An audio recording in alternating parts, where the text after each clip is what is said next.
Good morning, good afternoon, good evening, everyone. Thank you for joining us for the celebration of Native American Heritage Month, which is done by the iSchool Idea Committee, Diversity Committee, and there was the huge support of our Native students, and particularly Keau George, who's been fundamental in putting this event together, who's been helping in all respects, making sure that everything is working fine. Yeah, big mahalo for all your support. I'm Ulia Gosart. I'm an assistant professor at the School of Information at San José State University and the chair of the iSchool Diversity Committee. And I just want to thank our diversity committee members who helped to put the event together, Rosa for the flyer in particular, and everyone who supported it. And without further ado, Dr. Chow, iSchool director, the floor is yours. Thank you, Yulia. Good afternoon, good evening, depending on where you are. I'm Anthony Chow, the director of the School of Information, and on behalf of SJSU School of Information, it's my great honor and privilege to welcome you to this year's Idea Committee Symposium, Sustaining Bridges, Indigenous Graduates Weaving Knowledge, held in celebration of National Native American Heritage Month, and it is the 5th year that we have supported this symposium, and we're delighted to do it again.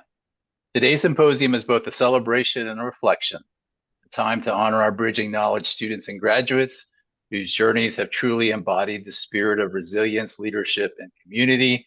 Prior to starting, I heard many conversations about the capstone, and congratulations for those of you who are finished. I could not be more proud of each of you. It's been one of the greatest privileges of my career to support your academic and professional growth and to witness your contributions as emerging leaders in libraries, archives, and information organizations across the country. Through this program, I've had the honor of getting to know Native American, Alaska Native, and Native Hawaiian communities whose strength, vibrancy, and generosity of spirit inspire us all. These communities have endured extraordinary challenges throughout American history, yet continue to lead with wisdom, perseverance, and a deep sense of cultural continuity. Their stories and those of our graduates remind us that knowledge, when shared with integrity and respect, is one of the most powerful tools for healing, empowerment, and transformation. At the SJSU iSchool, we're deeply proud to serve as the #1 program nationally in total number and percentage of American Indian Alaska Native students annually, and approximately 36% of all MLIS candidates in the U.S. Are from our program. This is a remarkable achievement and a reflection of our shared commitment to access, representation, and equity in the LIS profession. As we listen to our panelists today, let us celebrate not only their accomplishments, but also the living traditions, languages, and values that they carry forward. These graduates are weaving new bridges between Indigenous ways of knowing and the future of library and information science, bridges that enrich our profession and strengthen our shared humanity. Mahalo, chi miigwech, and thank you for being part of this celebration. Yulia?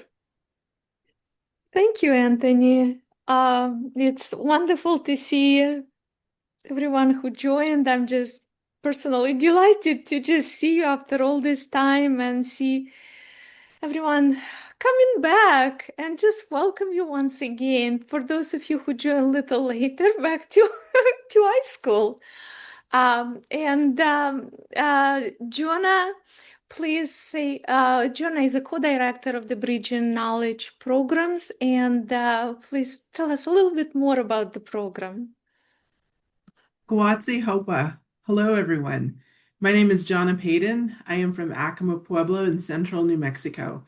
I am a 2014 iSchool alumni from the Circle of Learning cohort and co-director and mentor with the Bridging Knowledge program. I am the immediate past president of the American Indian Library Association. I am the archivist and former librarian at the Indian Pueblo Cultural Center in Albuquerque, New Mexico. The Bridging Knowledge Supporting Indigenous Scholars into the Field of Librarianship Scholarship Program began in spring of 2022 with funding from the Institute of Museum and Library Services. The grant was awarded to the Alaska Library Network in partnership with the American Indian Library Association, the Alaska State Library, and the San José State University School of Information. This collaboration brought together organizations dedicated to empowering Indigenous voices within the library and information science field. The 3-year program supported 15 American Indian, Alaska Native, and Native Hawaiian students in earning an online Master of Library and Information Science degree, along with an advanced certificate in strategic management of digital assets and services. The scholarship did more than fund education. It created a pathway for Indigenous representation and leadership in librarianship. Graduates serve in various positions in tribal libraries, archives, museums, cultural heritage centers, and public libraries, helping to preserve and share Indigenous knowledge and stories for future generations. Providing financial assistance beyond tuition was critical for student success. It included funding for textbooks, internships, association memberships like the American Indian Library Association, and stipends for technology, travel, and professional development. This made a real difference in ensuring scholars could focus on learning rather than financial barriers. The program also supported conference travel to the Joint Conference of Librarians of Color and the Association of Tribal Archives, Libraries, and Museums annual conference. These gatherings were more than academic.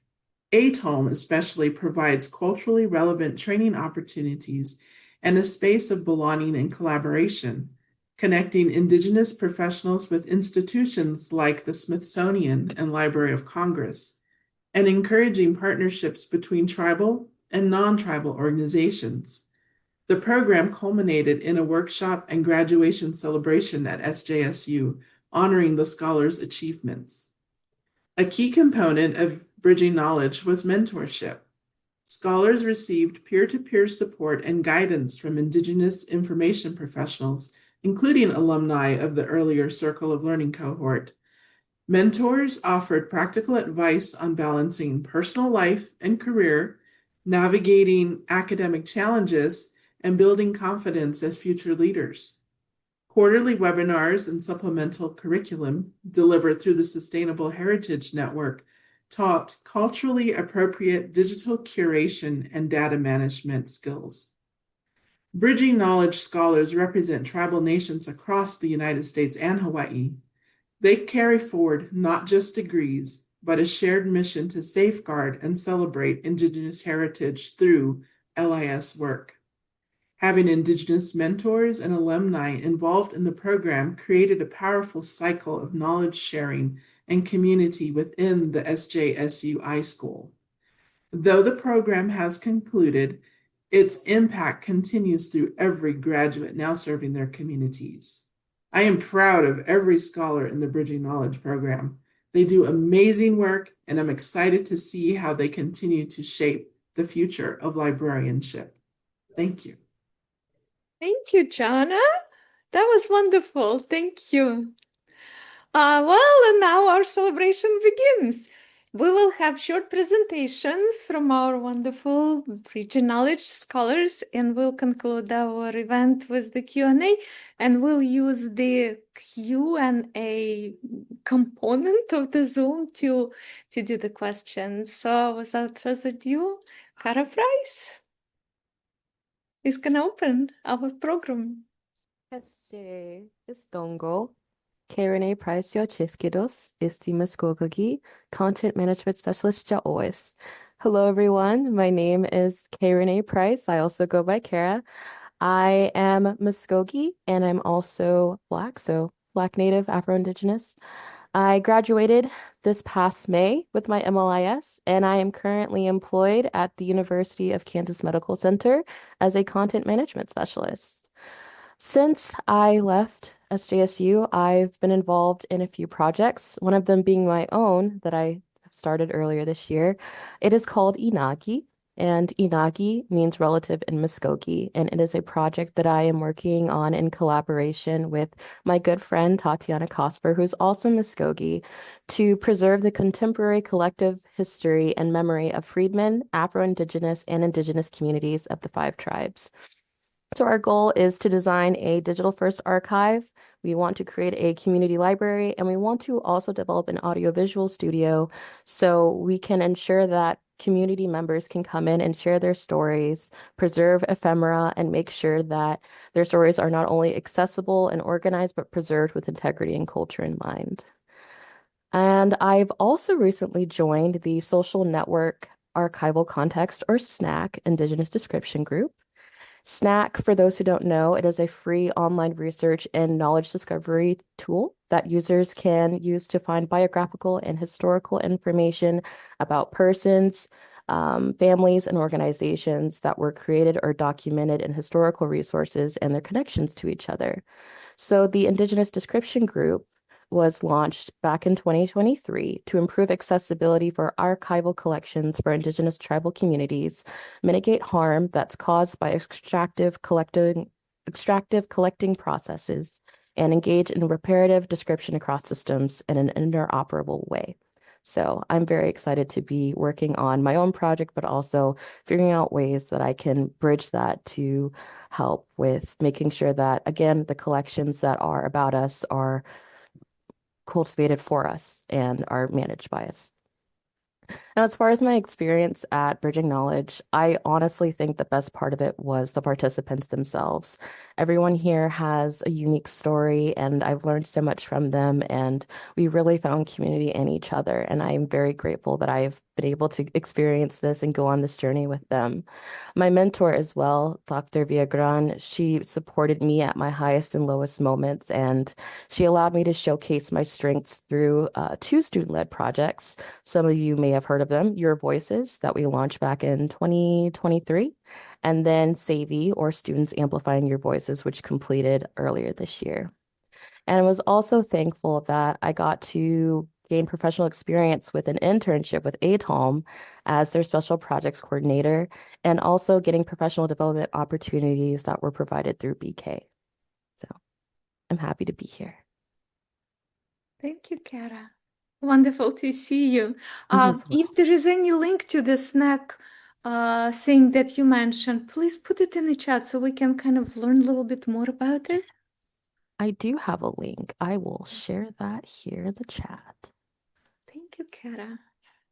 And while we're doing this, thank you, Kara.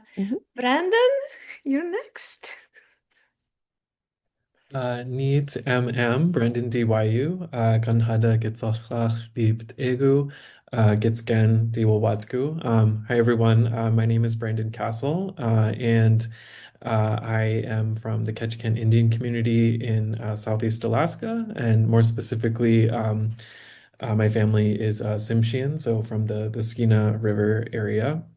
I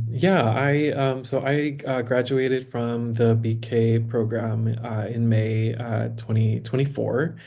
And I think for me, it was a really impactful, in every way possible type of experience. I think I had a lot of really great experiences in the classroom, especially with Dr. Gosart's class, Indigenous Cultural Institutions. I think that was a really that was a game changer for me in terms of thinking about what we can learn about and talk about in a classroom setting, and applying that to the work that Indigenous communities are doing. So I found that to be just such a great learning experience.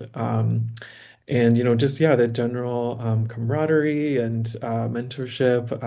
Jonna was my mentor, and so I really appreciated just being able to check in with Jonna, with you for throughout the program, just to talk about how things are going, and just my experience in general, and learning from you as well as an information professional. I think that was so wonderful. So I'm incredibly grateful, and so happy to see everyone Yeah, after the program, it was like the same week I graduated, I started a new job at UMass Amherst as the Native American Indigenous Studies librarian. So I kind of went straight into that after school. It's the first time that UMass has had this position, so it's been really exciting being able to think about, so much of what we talked about in the program and trying to apply that to the work that I'm doing with different faculty and students. So, really thinking about, Indigenous systems of knowledge and how to talk about that in an academic setting, and just getting people to really think about, Indigenous perspectives in general, I think is something that I really, really value and am grateful to be able to be in position to do that.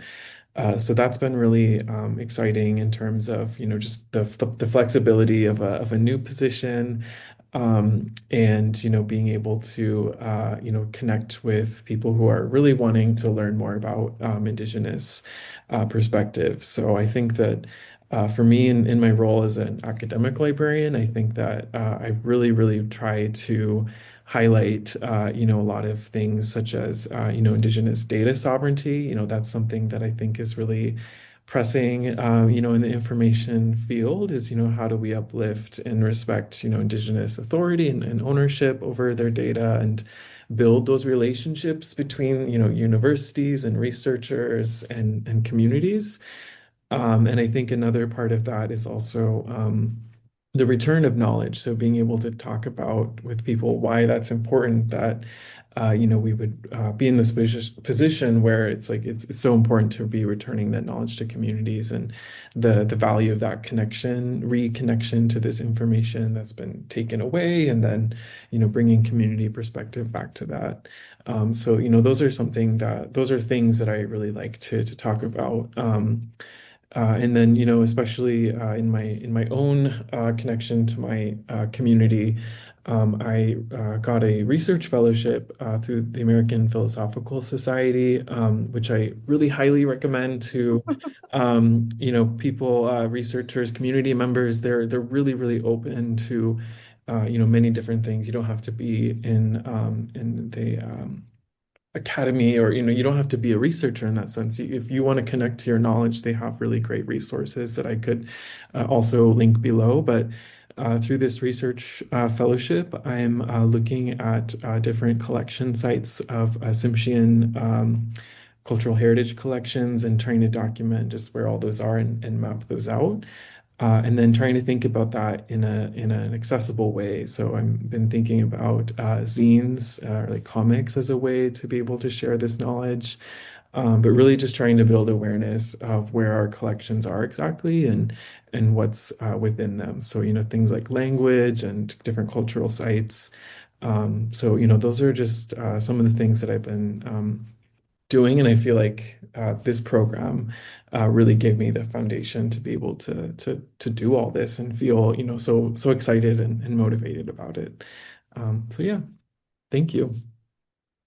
Thank you, Brandon. Congrats on getting APS scholarship. I had no idea. That's so cool. Wonderful. Wonderful. We have to talk more about it after, the event, but that's great. Congrats. Well, Taylor, you're next. Tre asgana gana sira ta I gafe, disna skarura duagat fnotna, disna direct choxki sasnita. So hello everybody, nice to see y'all here. My name is Taylor Hummel. I graduated last April, so 2024. And after I had graduated from SJSU, I ended up at the Field Museum over in Chicago for a brief moment in time, and I quickly realized I was not meant for the city. But during my time there, it kind of became very apparent that there needs to be more Native people in these spaces, in museums. Looking at these databases and the ways that our communities are documented, and how the terms that people use make it inaccessible to people in our own communities. Like trying to find things that, or even just experience an archive. So when I had applied to Bridging Knowledge Scholarship in the SJSU, I was working at our Tuscarora language program as a curriculum developer, and eventually ended up a teacher for a few years. But during that time, we had got a lot of material back from places like the American Philosophical Society. And so it became apparent, how do we manage all of this data that we've acquired? And then make that accessible, usable in our curriculum so that we can use it and teach, and that way it becomes actually, usable for our community. And so it was these things that were going on in my head. That's why that inspired me to, to apply for the program. And additionally, too, right, because it's an online program, I was able to stay home in my community and continue the work I was doing with my colleagues. And, I think that was a big draw for me for San Jose, was the ability, because it's an online program, I was able to stay home. But so when I was at the Field Museum, I've had experiences in museums and libraries previously, but working at a place, I hadn't worked at some place at that large of scale. And so that's when I kind of, I guess, became aware of like a lot of the issues that you see in databases and like kind of, I guess, like older documentation, that needs to be updated, reparative description and that kind of thing. And so now I'm currently a fully funded master's PhD student at SUNY Binghamton, where I'm pursuing a PhD in anthropology. They're paying me until 2029. And so I felt like I struggled with that because I felt like it was kind of a pivot from, like right now, I'm not currently working in a library or archive. But the work I do, like I am interested in the ways in which archaeological repositories talk about us in the archives, because it's, our heritage material is held in these spaces. And how, especially you think about like regulations like NAGPRA, and how, especially right now with the new regulations that dropped last January, how people and how nations find this material, who do they reach out to, and kind of the words that are used, in these field documents, how to make those accessible. Yeah, so right now that's what I'm doing. Forever student, studying, working, doing the school forever, I guess. But And also now I continue to teach Tuscarora language. And so this past summer, a colleague and I had actually gone down, we had received a Recovering Voices grant from the Smithsonian.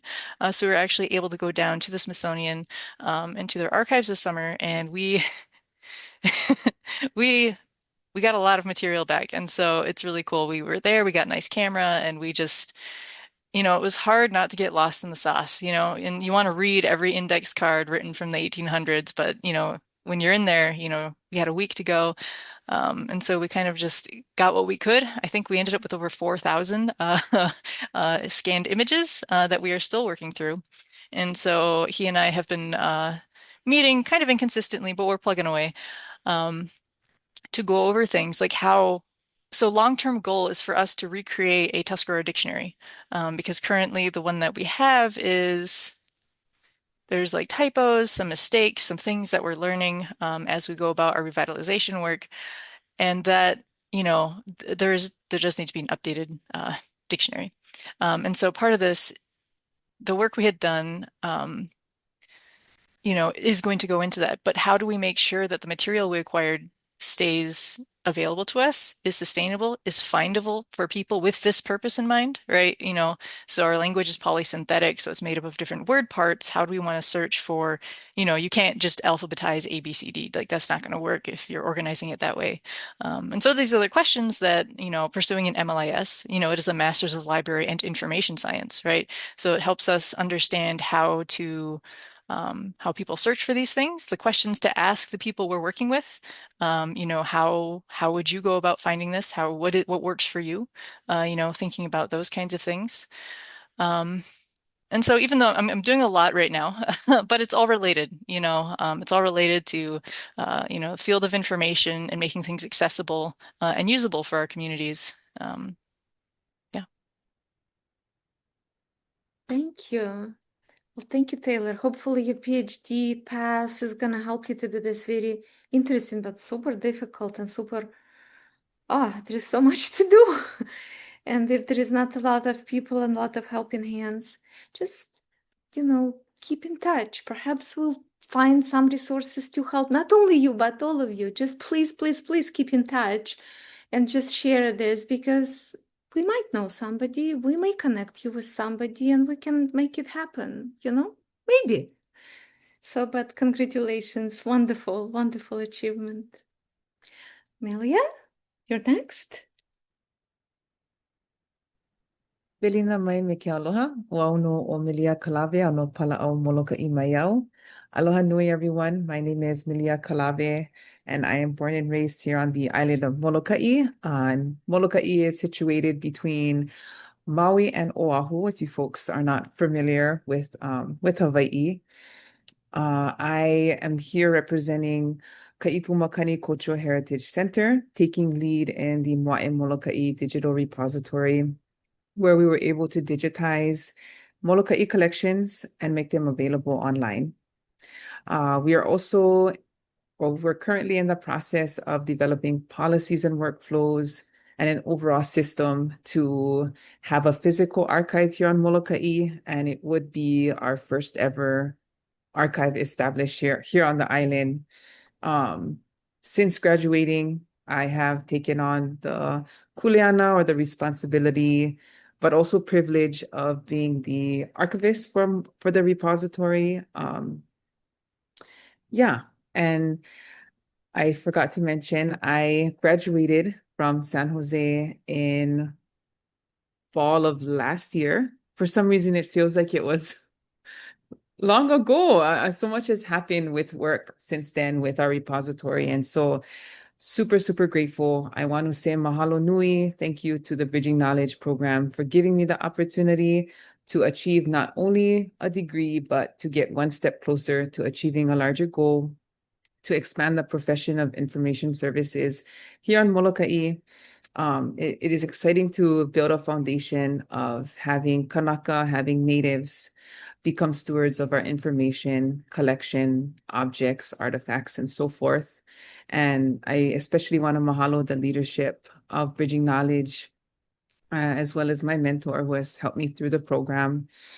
When I applied for Bridging Knowledge, I had actually just started a digitization internship where we were able to digitize Molokai collections. And so I had no previous experience of working in information services, in the libraries, and the archives. And so very grateful for the guidance of Bridging Knowledge to help push me through the program.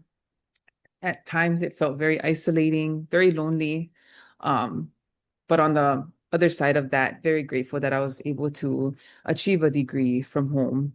And it's only made me realize that this can be a huge opportunity for people who are interested in this work on Molokai. A lot of us are afraid to leave this island. And so having that, being able to get a degree all online is a huge blessing. I wasn't able to take a course that was focused in Indigenous concepts and methodology, but in all the work that I did, I always made sure to, sorry guys. Sorry, somebody just came into our office. But in all the work that I did with, in all the courses I did with iSchool, I always weaved cultural ancestral knowledge. And I guess one interesting thing I noticed about doing that is there wasn't a lot of feedback or connection with the other students and with the professor, which is totally fine. But wanting to make sure that we share our stories and our voices are heard in that way. Yeah, I don't know if I'm supposed to say anything else, but yeah, mahalo.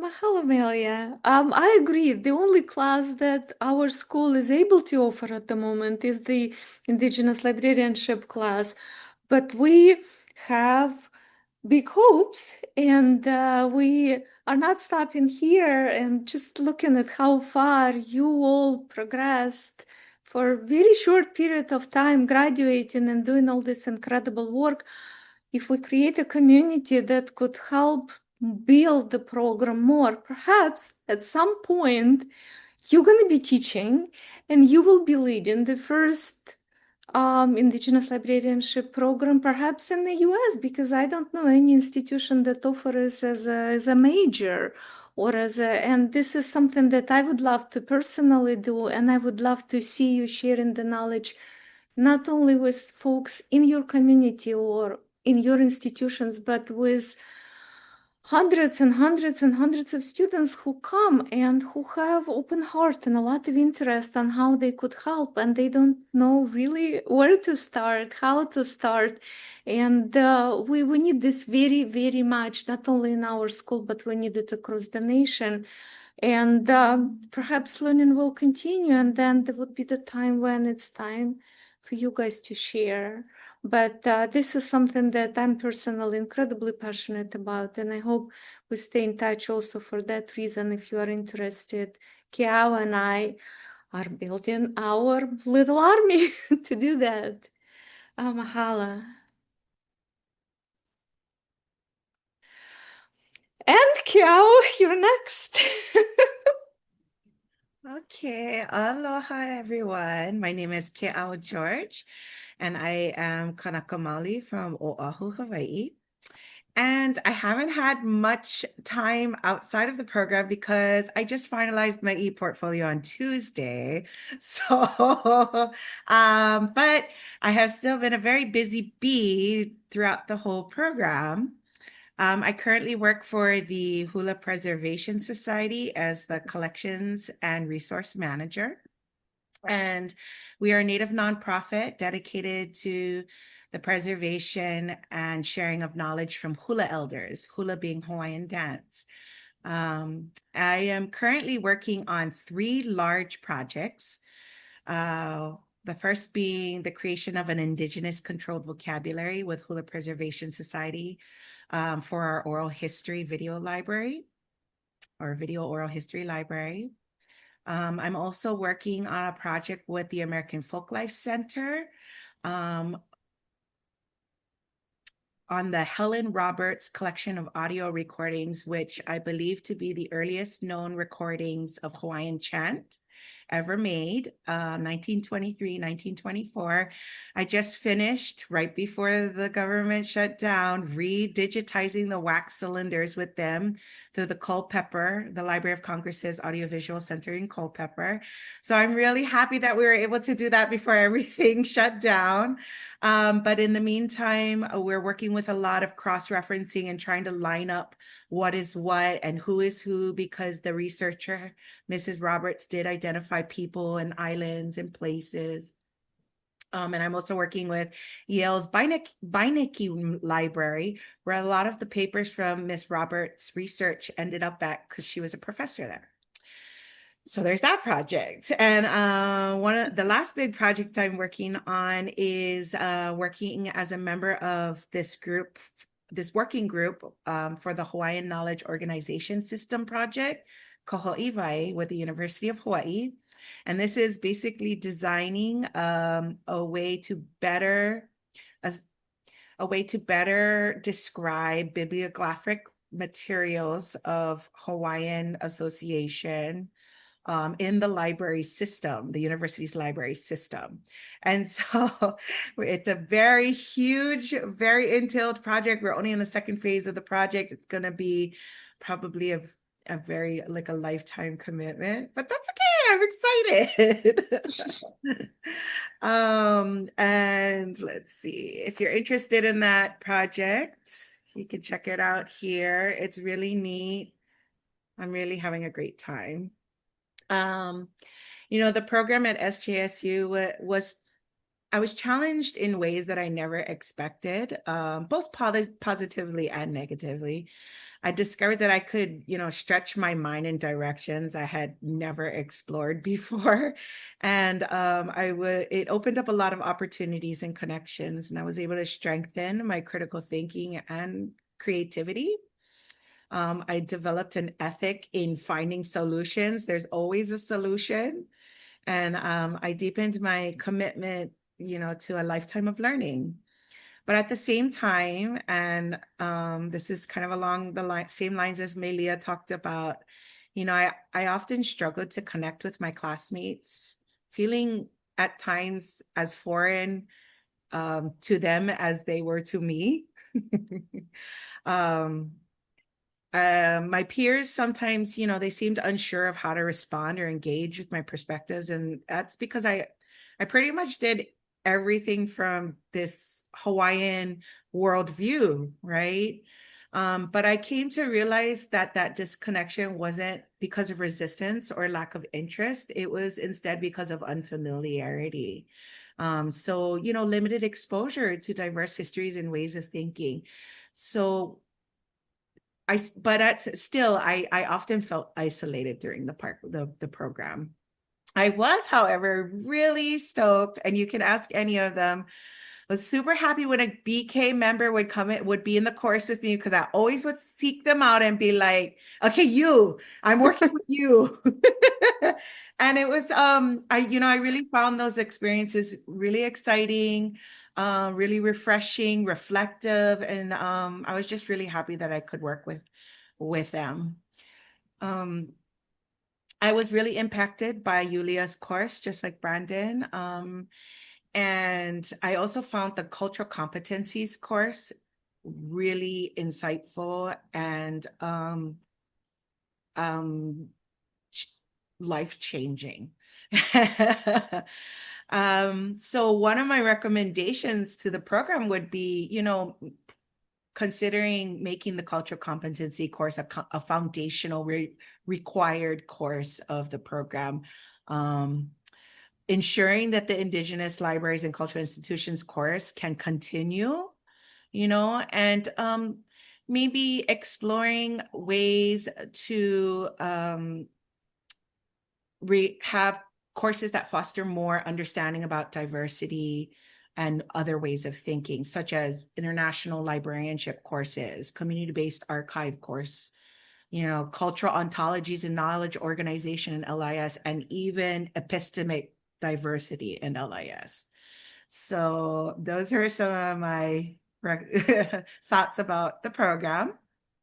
Right now, for me, in kind of my world, professional world, I see these sort of issues and matters going on. I think that Indigenous librarians are faced with faced with the challenge of creating organization systems that use Indigenous knowledge systems and worldviews, so that information, and Taylor talked about this, can be effectively accessed by those communities, the ones that are going to use it and benefit it from the most. I think that Indigenous librarians are also challenged with learning to find the right balance between serving as a librarian with the responsibility to direct people to learning sources and being an actual representative for an Indigenous community with the responsibility for educating and advocacy. I think we're also challenged with combating ingrained stigmas, stereotypes, and I think that we need more advocacy for Indigenous information organizations so that we can generate funding sources, because people don't know what they don't know. And if we let people know more about them, they will hopefully be more compelled to support. And that's about all I have to share today, and thanks. Thank you, Keau. No, I agree. And I just want to say big thank you for all of you who helped me to develop Indigenous librarianship class. I remember that fall of 2022, seeing some of you at Atal when I was having coffee, and you guys came up and said, "You having coffee here, enjoy yourself, and we have to submit your discussion tonight." Too many discussions, and we're also working, and we want to enjoy the conference. And I felt like, oops. But I just want to thank you so much for particularly Keau and Brandon. We stayed throughout your course of study, and I had not only questions, I sometimes was in pickles teaching the class, and I didn't know what to do myself. It's hard. I hear you. It's hard to have that, to be alone. But we're not alone. We really are so supported by, by just knowing that we are all over and we face very similar difficulties and issues. And if we keep together and if we keep connected, we can overcome those. It just takes a very, very, very long time because the field is not changing very rapidly. And perhaps we're going to retire before it's going to have these fundamental changes, and even in ways in which catalog native materials. It's been 20 years and things are kind of still there, and but just do not give up, and we need to support each other. And again, big thank you for helping me with this class and for right now helping me, Keau and Brandon, as advisory group. Yes, we have this volunteering advisory group for the students because most of the students come to the class with very little or no knowledge about fundamentals. So we start learning what tribal community is and where the notion tribe comes from. So that's what we start. And it's kind of hard to go through the whole thing within one semester. So we really need more classes and we need a whole thing. And if we start doing it, maybe other people will replicate and maybe the funding is going to flow after we change things and everything else. So I completely agree. And mahalo, Keau.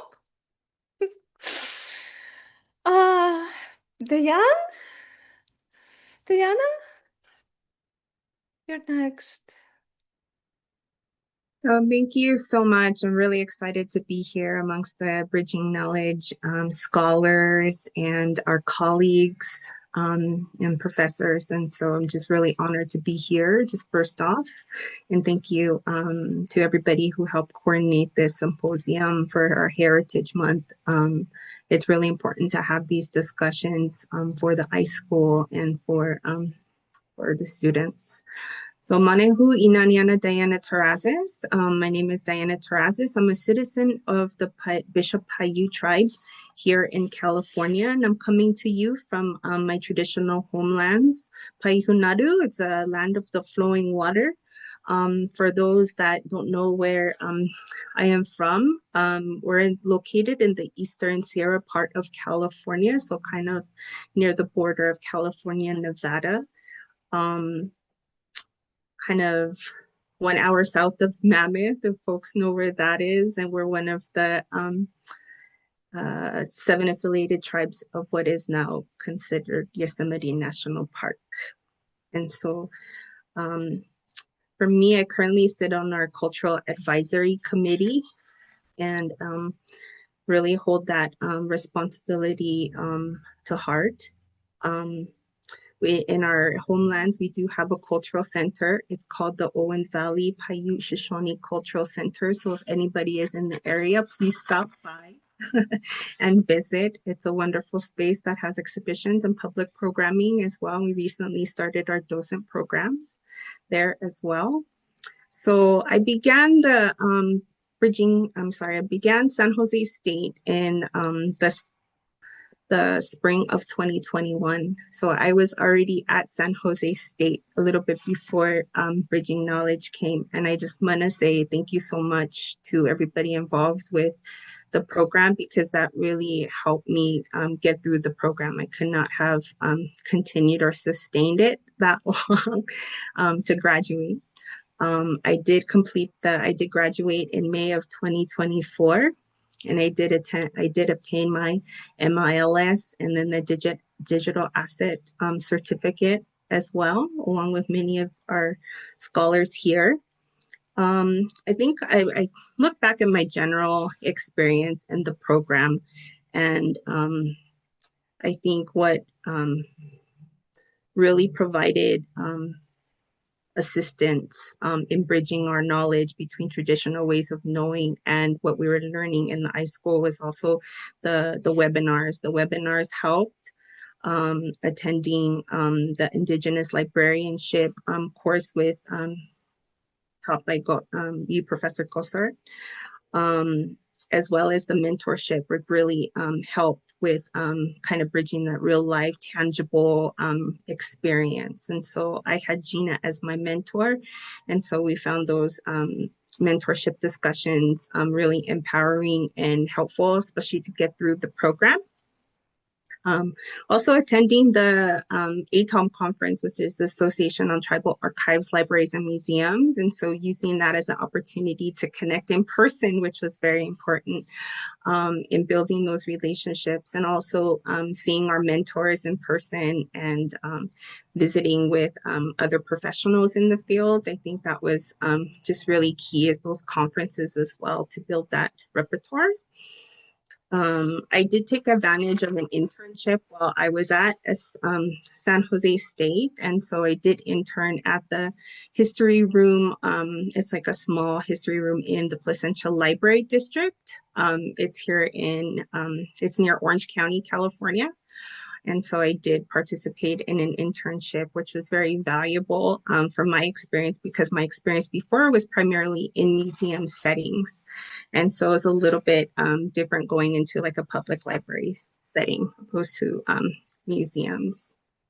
And so I think currently I am the program manager for Your Neighborhood Museum.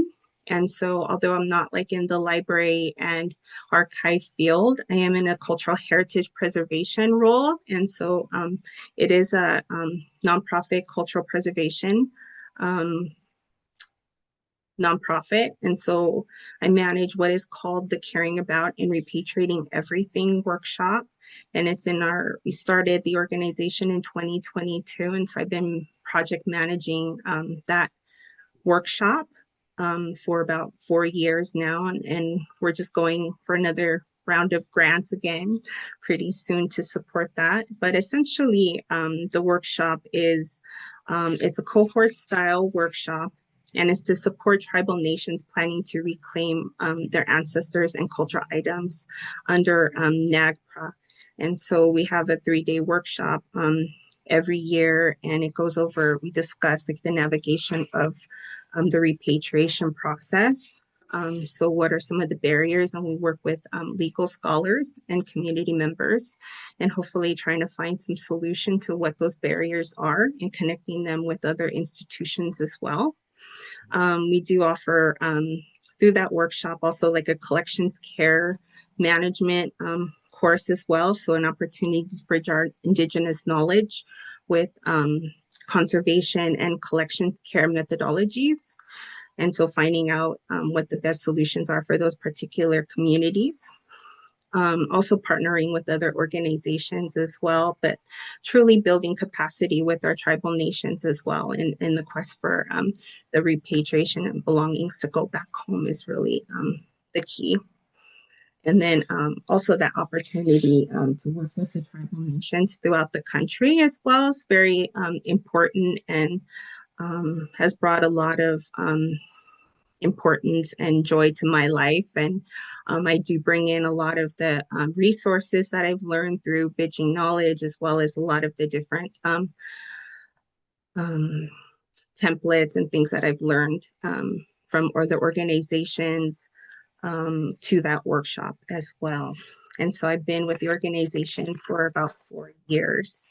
But I think some of the barriers that I just want to highlight is that I've been listening and hearing from some of our tribal representatives, like tribal historic preservation officers and those that are charged with doing repatriation work for their community, is the descriptions and the metadatas and information wrongly cataloged, especially descriptors, are a huge barrier. And so that's where funding for our communities directly is important. Funding for our tribal libraries, our TIPOs, our tribes is really essential. So we can do consultation work, and so we can also help with some of those descriptors and correct the wrongs that are happening in some of these, especially historically collecting institutions as well.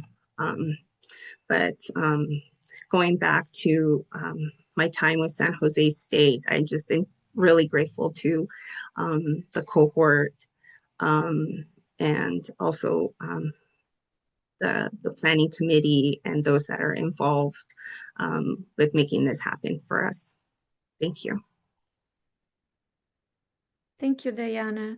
It's the San Jose iSchool is been like the circle of learning and then bridging knowledge. These are two programs that we've looked at the statistics across the School of Information for, I think, past 25 years, and the School of Information has been the leading school in terms of Native graduates, and we were wondering what is the answer, and the huge answer is these two programs that help support bringing and sharing this education with folks from tribal communities and allowing folks to stay home.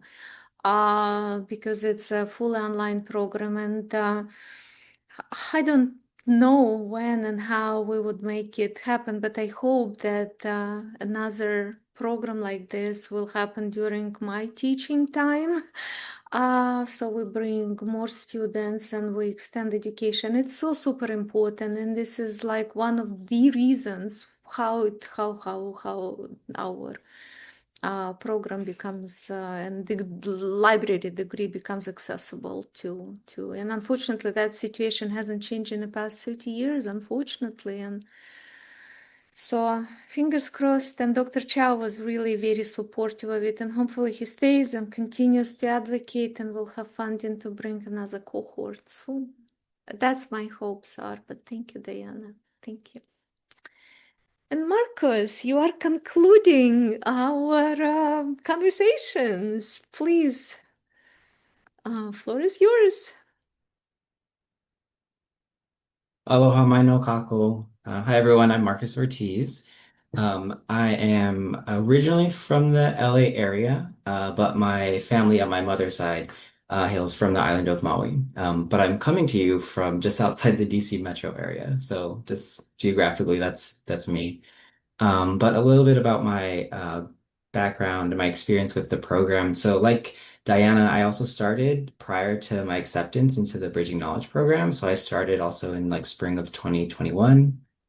And what really brought me to San Jose State was, of course, the fact that it was online, but primarily because there was, in my search for locating an MLIS program, there was one course on Indigenous librarianship that was offered. But I only realized that after I'd enrolled in the program, that instructor had left the school and the class was no longer being taught. So needless to say, I was a little disappointed to hear that, but glad that I was able to, enroll in the BK program and then take Dr. Gosart's class as well. But I would say too that even in my time before the program, I definitely had feelings of isolation. It was, I think a part of that is just sort of the beast of being in an online program, but I was also, like many of us, I think, first gen student. So I was kind of navigating grad school on my own for the first time. And then on top of that all, I was going through this program while I was living in Germany at the time. And I think that sort of geographical separation, that greater distance, that also contributed to that disconnect from, fellow students and the institution overall. But I started to, or actually I enrolled in the student chapter of the Special Libraries Association while that was still ongoing, and that helped a little bit, but it became a little bit too much for me. And it was around the same time that I applied to the BK program and got in, thankfully. And I think this program was probably for me the most beneficial in being able to connect with other students. So like, some of my everyone else had mentioned, it was nice to see some familiar faces in classes and actually have the opportunity to work with folks who shared those topics that were of interest to all of us, right? Indigenous needs and things that were oriented toward a different aspects. And so I think, going through the program, there's quite a bit of group work. And more often than not, it was sort of my experience that the topics that folks were interested in weren't really oriented towards Indigenous interests or how that impacted these communities. Um, and so I was grateful for, again, just being able to see folks who were in this program, and we sort of kind of came together and was able to, learn more about and research and understand things that were of significant interest to us. Currently, though, I am a humanities and social sciences librarian at the University of Maryland, and I actually just stepped into this role about 3 months ago. And this was just coming off of being in a library fellowship for about 1 year, and that was my first librarian job right after I graduated out of my MLIS. And I finished my program in May of 2024 as well. So my current position, I primarily provide research support for faculty and students in women's studies, public policy, and government and politics. And although I don't exclusively serve Indigenous populations, they're definitely a part of our campus community. And so I try to collaborate with different groups that do prioritize Indigenous needs, specifically at the University of Maryland. And so one thing that I'm sort of currently working on and in the early stages of developing is sort of a study that's going to examine how our libraries provide services and provide support for Indigenous students on campus from the perspective of our library, and determining areas for improvement, because this isn't something that I know hasn't been done before. And I'm working on a similar project that's focusing on how we assess our services that support queer communities or queer students on campus as well. In addition to this, I'm also really excited that I've been able to work with the Indigenous Futures Lab on campus. And so right now I'm providing support for a post-custodial archive that's going to look at sharing the experiences of Indigenous queer communities locally and then potentially nationally as well. So it's in the developmental stages, but once it's complete, it intends to capture and make available these stories and these histories of this community in particular.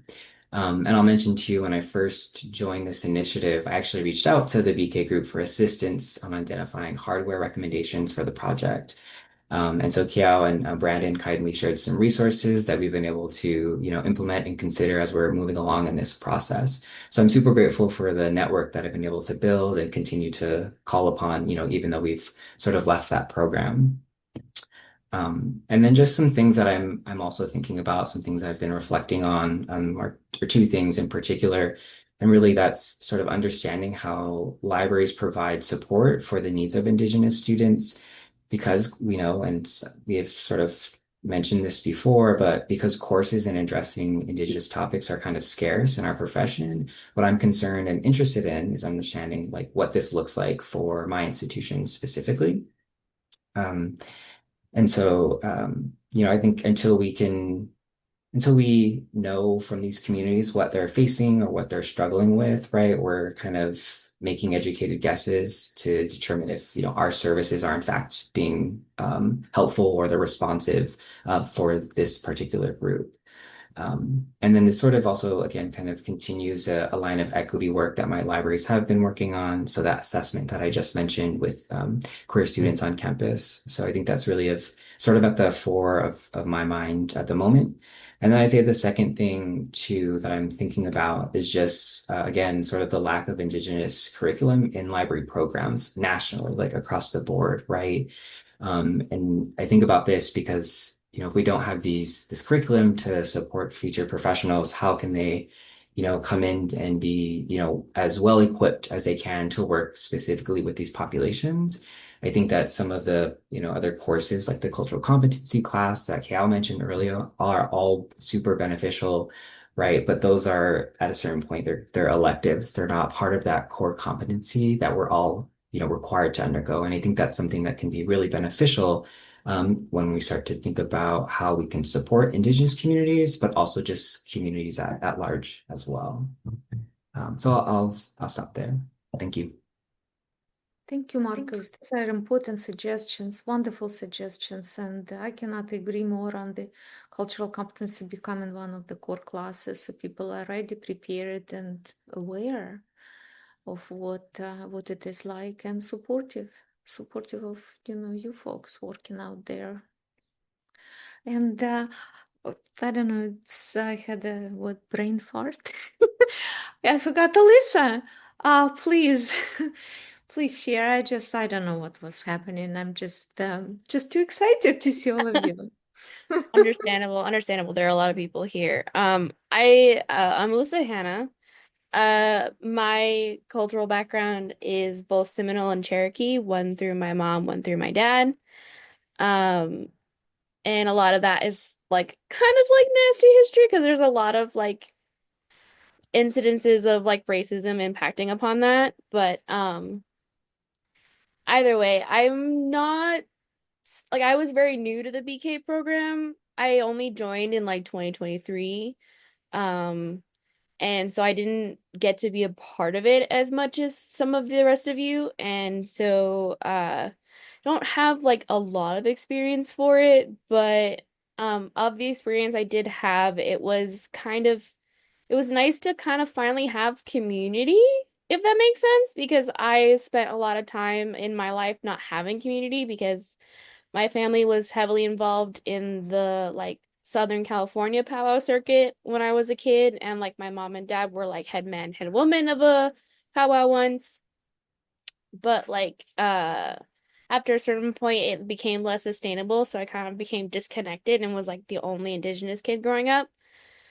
So coming back to like BK was like finding a community again.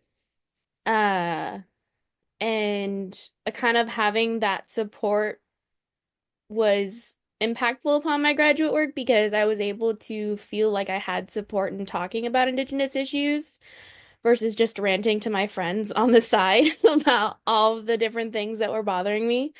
And I think one of the biggest portions of that came out in my internship last summer. I interned for the Missouri Botanical Garden, and I worked directly under the curator as a curatorial intern, and I helped provide research work for the exhibit that is currently ongoing at the Botanical Garden called Smelling the Bouquet, which basically focuses on plants and their scents. And the research work I did focused mainly on the importance of white sage and like the actual plant and its cultural and religious importance to Indigenous communities. And it's such extensive research, like not really extensive, but I'm telling you, it could be a bigger project if I only knew how to do that. But so I was able to share that research with her, and I was also, because of that research, able to do a poster presentation for CLA last year and kind of share that information with others. And it was honestly like not shocking, but definitely kind of surprising how many people came up to my poster and went, "Oh, I had no idea this was an issue. I had no idea this was a problem."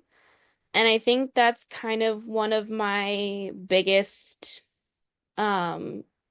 ideas with Indigenous information communities is there's a lot of misinformation going around due to the appropriation of our culture that started to happen years and years ago. And so because there's such widespread appropriation of Indigenous culture, there's a lot of misinformation that becomes knowledge due to sharing and passing it down from generation to generation of non-native individuals. And this has led to, especially with white sage, such widespread issues that are not only just affecting cultural, like the culture and religion of Indigenous communities, but also affecting the plant itself. Like there is a massive problem with the preservation of this plant because people are going and clearing hillsides of it. So it is slowly becoming an endangered plant, and it only grows in very specific spots in Southern California. So that is like one of the things that I have always kind of fought for is the like spreading of information that is correct information and not just misinformation because someone else's grandma told me that thing, you know?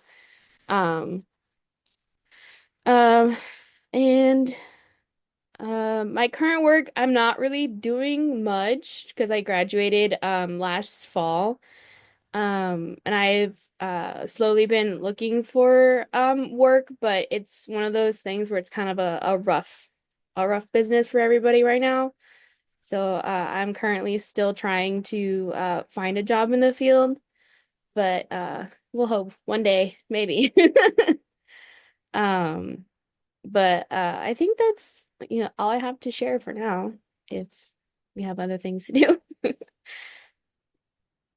Thank you, Alyssa. And I just want to build on what you mentioned, and with this AI technology coming in and the chat GPT that uses large data sets, which we don't know exactly where are coming from, to produce and write and cite and do all of it, a lot of biases, a lot of, stereotypical information related to tribal community gets kind of multiplied because of the use of these technologies that take what is out there and rework it into something seemingly new or original. So there is a lot of difficulties and a lot of issues associated with using new technologies in terms of data sovereignty breaches, privacy breaches, and bringing knowledge back to communities and allowing communities to actually control what is written about them and how other folks outside of communities learn about tribal cultures. It's just a very scary tool from my perspective. In my information 281, the policy is going to be not to use the tool at all. It's just going to be very strict just because it breaches a lot of regulations that are not real federal law, and it creates a lot of issues, ways in which they work. But I think the future is not looking very promising given the prominence of this field at the moment, and we have a lot of work to do. So get ready. But I'm gonna stop talking now and open the floor to the questions, and we can, folks can come up and ask the questions, use the chat, use Q&A. I haven't seen anything popping up in Q&A, but right now it's the time to, to start the conversation. So please. Well, if there are no volunteers to ask questions, I'd love to ask about your teaching experiences. I'd like to ask you just if you have experience teaching, and I know there is more than Brandon who's right now have a teaching hat on. Just what's your experience have been? How, what difficulties, what issues, how you approach the subject matter we've discussed when it comes to teaching. Please share, and we'll do, I'll just popcorn to Brandon, but then please share. But Brandon, you are,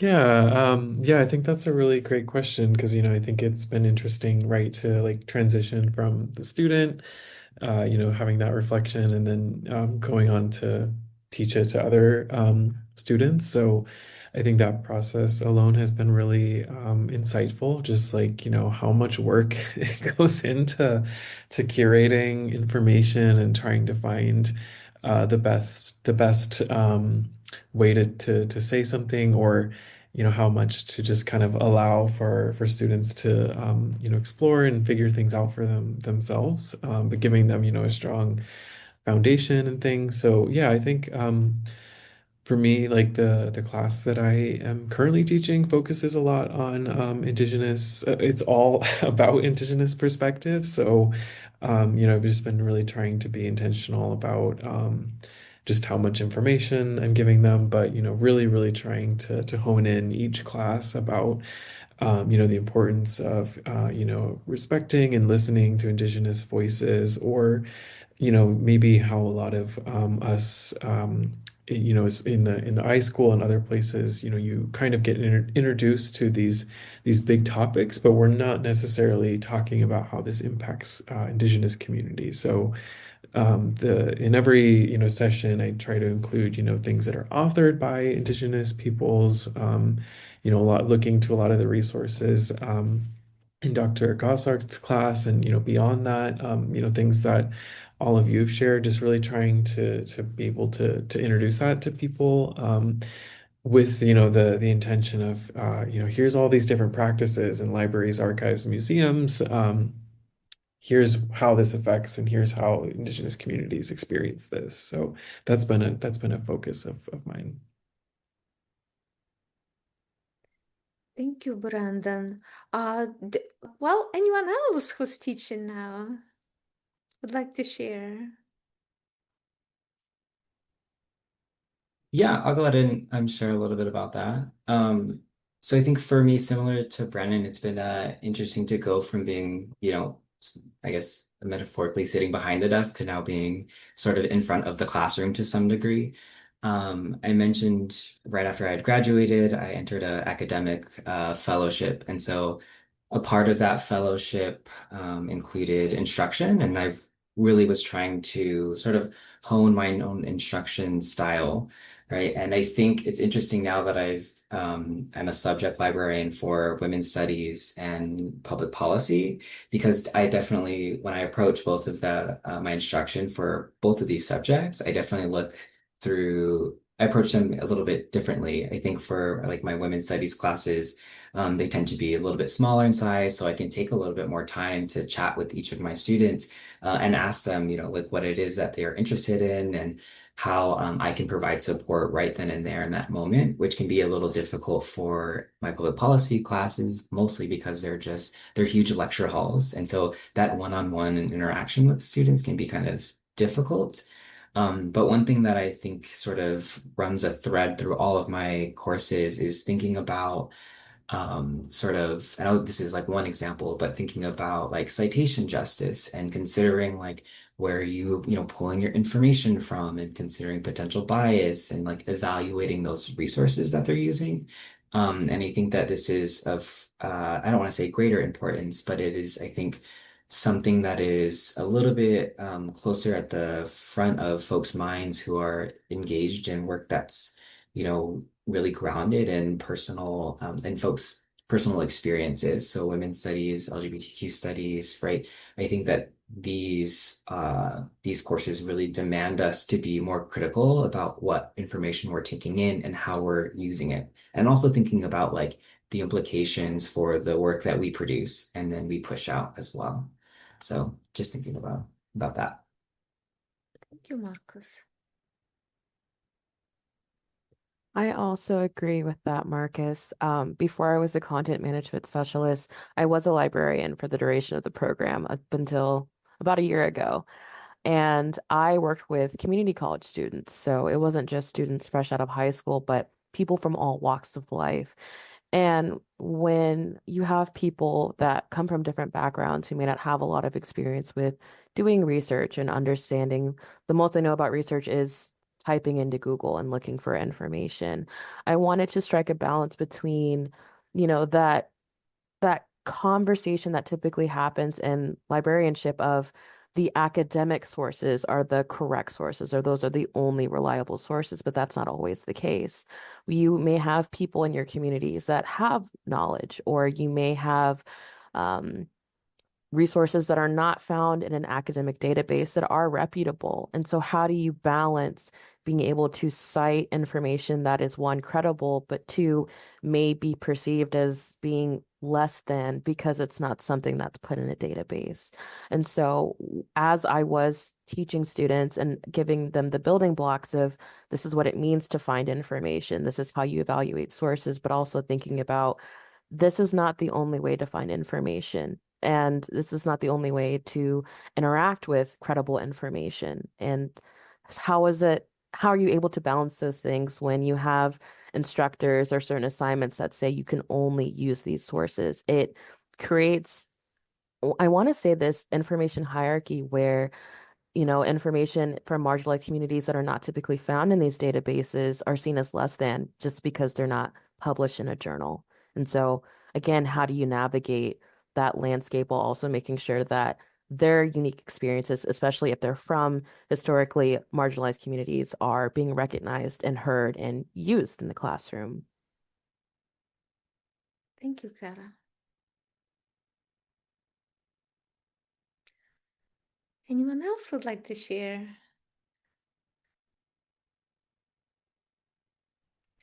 Oh, I guess I'm not a teacher in the like formal sense. I mean, I think as librarians, we're always teachers, right? It comes with the territory. But I know for me back home when I don't work for our language program anymore, but I do volunteer my time with them. And so it's like helping them find tools to better, manage our language material, that kind of thing, and like introducing my one coworker who came down with me to the Smithsonian, different tools to kind of organize his material, make sure he's got good workflows in place and why they're important. Like and I'm a big nerd about information governance policies. I love typing up policies, but teaching, community organizations why these things are important, especially in the digital age. A lot of it isn't on paper anymore, and it's, as we know, I think most of us, I think, got the digital asset certificate, uh, and like the digital material is much more fragile than physical paper. And so I guess in the way that I've taken it, not teaching formally, but teaching, I guess through ways to I see a problem like let's do it this way.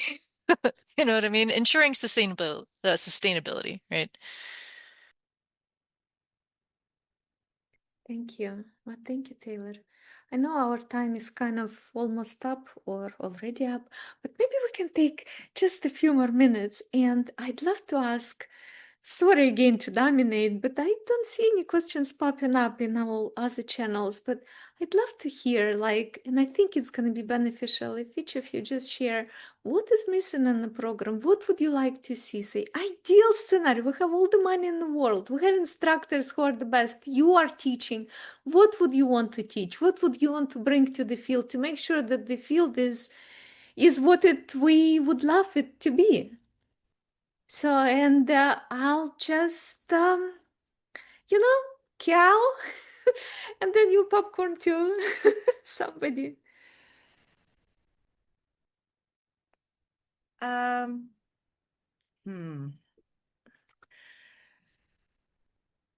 Thinking about collections materials as stories instead of just about a group of items or information. How can you tell a story with collections material? I think for me, as far as how I see it, I feel like people connect to story. They love story. All human. The human story is just, and so how can you tell story with collections instead of just talking about what's in them? There's this folder of this stuff. No, tell me more. What does it mean? Why is it important? So I think it would be nice to see a course or something that talked more about how you develop collections in that way. That's great. Thank you, Keau. Renee, do you have a picture? I mean, Kara, you have a question for me? No, I wanted to piggyback off of that.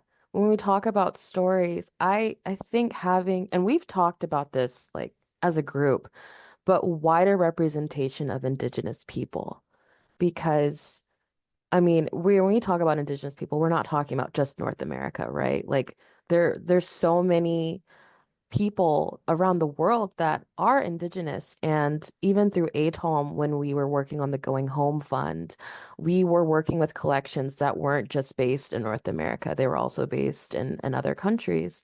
And so being able to recognize like these are the different stories across the world of Indigenous peoples and being able to empower them to share their stories and what that looks like, which I'm kind of segueing into the question that Naomi had mentioned in the chat of what type of libraries do we need in the future to preserve Native nations, community-led libraries. So we have the knowledge, we have the tools, but being able to work with and support those communities to preserve their stories and to share them would be great because it stays within those communities, the communities that know best how to manage those stories now and manage the knowledge that they've carried on through generations. So definitely community representation and wider representation. Thank you, Cora. I'm taking notes. Melia, I'm just gonna pick. So what would you want to see in the program? If you were the director, you had all the funding, what would you like to see happening? What components, what classes, what things? That is a really hard question because it can really go anywhere. Just with what I've been experiencing lately with the work that we're doing, and building off of having community-led libraries, community-led archives, museums. That's kind of what we're trying to do here on Molokai. Community stewardship overall across our resources, whether that's land resources, documentation of our history and our culture. But I think for me it would be more so I'm trying to think how I can explain just community, like having the community involved.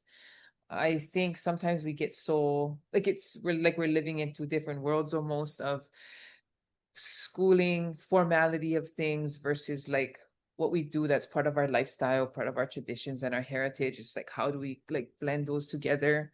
Library doesn't just exist in four walls. Yeah, like I know this auntie who looks at her garden as her library, and so like just really stretching that concept of what a library is, what an institution can look like for Indigenous communities. I don't know. That's where I'm at, I think. That's perfect. That's perfect. That's so wonderfully said. Thank you, Melia. Anyone would like to build on that?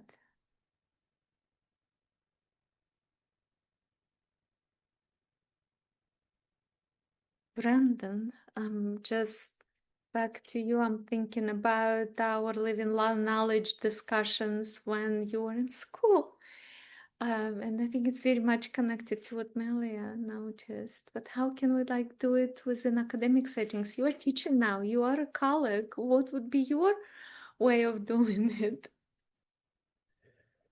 Yeah, I think exactly what you're saying, Melia, is just like, thinking outside of these strict boundaries and being able to think about, what a library is for Indigenous communities, how it shows up on the land and how it shows up in, our oral traditions, our songs, our language, just all the things that make up our heritage and our knowledge basis, and just really leaning heavily into that, because I think, yeah, like sometimes it can feel like these are all different or separate things, but I think when we really think about like knowledge and information, we can just see, how intricate these knowledge systems really are, and like how they connect to, what we might be looking at in a classroom setting. It actually, goes so much deeper, and there's a lot of, I think, really great things to celebrate there. So, yeah, I would say, more classes and more opportunities like BK for, future, aspiring information professionals to be able to have the space to think about all of this. I think that's something that I would really love to see is yeah, all of that.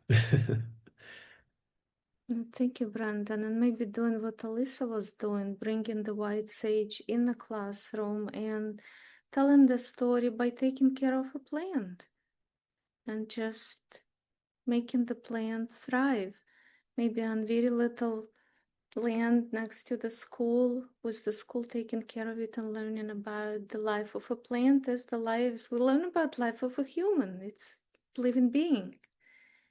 And just making these connections, these relationships, this type of learning rather than doing the AI and other things.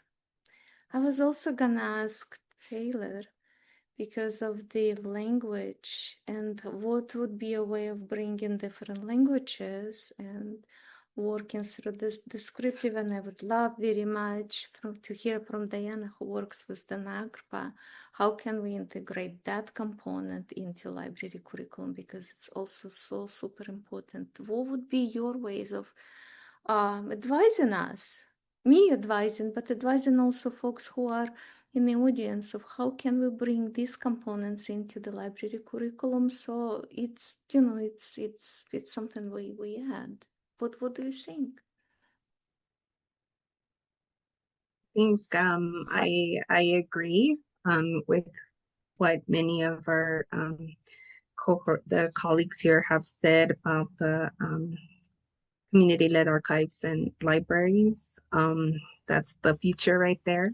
But also too, I had an idea, and maybe it's something with the internships that could be done as well, and opening up more opportunities for Indigenous Native students to be involved in internship opportunities at some of these institutions that have our holdings, that have our ancestors and our cultural items. And so opening up those opportunities for funding to support these students directly working inside of these institutions and universities. I think that would be something powerful that could happen with San Jose's help, and also working with partnering institutions. Thank you. Yeah, one thing I always, I think maybe it was last year, Jared Lee Miller, who was a Cherokee Nation language archivist, he had spoken at one of our webinars, and he had talked about this idea of, everyone talks about data sovereignty. He's like, but he works on the framework of digital sovereignty, and I think that's really important, because it's like, data sovereignty, okay, you own you have control over the data, but what about the infrastructure that goes with the data, that houses the data? Where are you hosting, this information? And I think that's an interesting avenue. I think it, in terms of language, right? Like you think of like the literal, like, for our language, Tuscarora, some of it, it doesn't really work in a computer space. It'll show up as a nice little square. And I'm like, that's cool. So we have, figuring out workarounds for that. And so like ideally, right, it would be amazing to have a complete archive only in Skarudat like just in our language, written, you know, and like maybe you can like organize your people by clan and like that kind of thing. But again, it's all organized in the language. Right now, that's not, I mean, it is possible just through, you got to work for it. But thinking about like, if you can, I guess in terms of class, I think a class looking at digital sovereignty and thinking about that, like beyond just the data and the information itself, but also where it's living, I think would be an interesting course. But also, because everything does live digital, thinking about some of the, like I guess like the literal language used, and some of the difficulties in representing our languages and the like fonts and graphics and that sort of thing.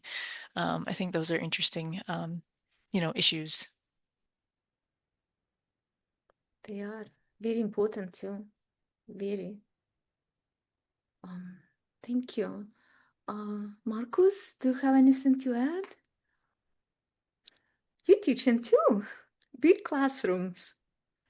Yeah, no, I mean, plus one to everything that folks have already mentioned. But as I'm sitting here listening to everyone, I'm also thinking about, like, again, how the next time I get into the classroom and I'm providing instruction for folks who, again, maybe aren't already oriented towards like the conversations that we're having here, how I can maybe, sneak that in, because as we know, like the knowledge and information that's been developed in Indigenous knowledge wells is beneficial not just for us, right? It's beneficial for many folks. And so because I'm again not working primarily with Indigenous communities or even with Indigenous collections necessarily, I'm always thinking about like how I can draw in some of this into my own teaching or my own work. And so I like, the idea of drawing from, I think folks had mentioned it earlier, but thinking about our own songs, or I'm thinking about different mele that I've learned as like a former hula practitioner. How can I draw on that as a way to teach or show a lesson for, some folks in government and politics? Those are just some of the thoughts that I'm having as I'm, sitting here listening to folks. And I have to say too, this is definitely an aside, but it is invigorating to be here and to hear from everybody. It's nice to come back to this and feel, sort of grounded and reminded of, my point and my purpose. I think sometimes, again, in the space that I'm working in, it can be a little like I'm moving away from some of the work that I originally intended to do, but these conversations are very much grounding. So thank you to you folks. Thank you. Well, thank you everyone for joining us. And Naomi mentioned in the chats that we need more finance and budget courses for librarians. Totally. Yeah, I agree very much. So the financial and administrative skills are always supportive and helpful. Well, thank you everyone for joining again. Keau, huge mahalo for making it happen and helping us, and the Idea Committee who supported it. That was wonderful. That was a true celebration. And please, let's keep in touch. Let's keep the conversation going, and let's support each other, because these gatherings are empowering. They really warm up the souls and bring smiles to our faces. And as a group, I think we can do much more than just one symposium. So please stay in touch, and thank you. Thank you for coming.